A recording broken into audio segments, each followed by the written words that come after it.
Online payment সিস্টেমে cyber হামলা, ভারতীয় ব্যাংকগুলিতে পরিষেবা ব্যাহত, ৩০০টি ব্যাংকের সিস্টেমে প্রভাব পড়তে পারে, এমনকি এটিএম পরিষেবাতেও প্রভাব পড়তে পারে এমনই আশঙ্কা করা হচ্ছে। কারণ অনলাইন পেমেন্ট সিস্টেমে সাইবার হামলা, আর যে কারণে ব্যাংকের সিস্টেমে এর প্রভাব পড়তে পারে, এমনকি এটিএম পরিষেবাতেও প্রভাব পড়ার আশঙ্কা করা হচ্ছে।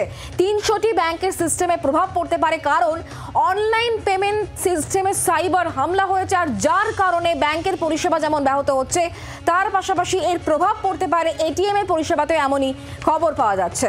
বিস্তারিত আপডেট নিয়ে নেব। অয়ন ঘোষাল আমাদের প্রতিনিধি রয়েছেন আমাদের সঙ্গে এই মুহূর্তে টেলিফোন লাইনে। অয়ন, একেবারে গোটা ৩০০টা ব্যাংকে অনলাইন পেমেন্ট পরিষেবা ব্যাহত হয়েছে বলে সামনে আসছে এই তথ্য। ঠিক কিভাবে ঘটলো এই ঘটনা, কি এখনো পর্যন্ত জানা যাচ্ছে এই সাইবার হামলা সম্পর্কে? দেখো, যতগুলি সাইবার হামলা হয় বা হ্যাকিং হয়, তার মধ্যে সব থেকে বিপজ্জনক হচ্ছে র্যানসামওয়্যার আক্রমণ। এই র্যানসামওয়্যার এমন একটি আক্রমণ যে আক্রমণের ক্ষেত্রে শুধুমাত্র যে ইপি বা নির্দিষ্ট সফটওয়্যারকে টার্গেট করা হচ্ছে সেটাই নয়, তার আনুষঙ্গিক যতগুলি সফটওয়্যার বা লুপ থাকে প্রত্যেকটি একইভাবে এফেক্টেড হয়।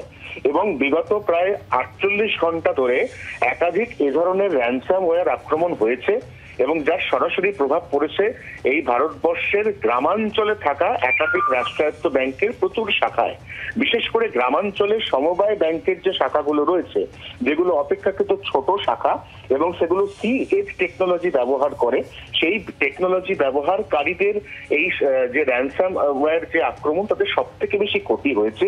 যার মাসুল গুনছেন গ্রামীণ এলাকা সমবায় ব্যাংকের উপভোক্তা সহ একাধিক এরকম ব্যক্তি, যারা কিন্তু ই পেমেন্ট অথবা এটিএম পেমেন্ট, যার যে ব্যাংকের আনুষঙ্গিক সুযোগ সুবিধাগুলো রয়েছে, এগুলো আজকে সকাল থেকে পাননি। গতকাল রাতেই এই আক্রমণ হয়েছে বলে মনে করা হচ্ছে, কিন্তু যেহেতু গতকাল ব্যাংকিং আওয়ারের পরে এই সাইবার অ্যাটাক হয়েছে, অতএব আজকে যখন সকাল 10টায় প্রত্যেকটি ব্যাংকের শাখা খোলে এবং ব্যাংকিং আওয়ার শুরু হয়, তখন কিন্তু এই সমস্যার কথা উপলব্ধি করা হয়। যদিও এটা নিয়ে ইতিমধ্যেই এটার যে কাজ, সেই কাজ চলছে এবং আর ঘন্টা দুয়েকের মধ্যে এই সমস্যা মিটিয়ে ফেলা সম্ভব হবে বলে ব্যাংকগুলি তাদের গ্রাহকদের আশ্বস্ত করে জানাচ্ছে।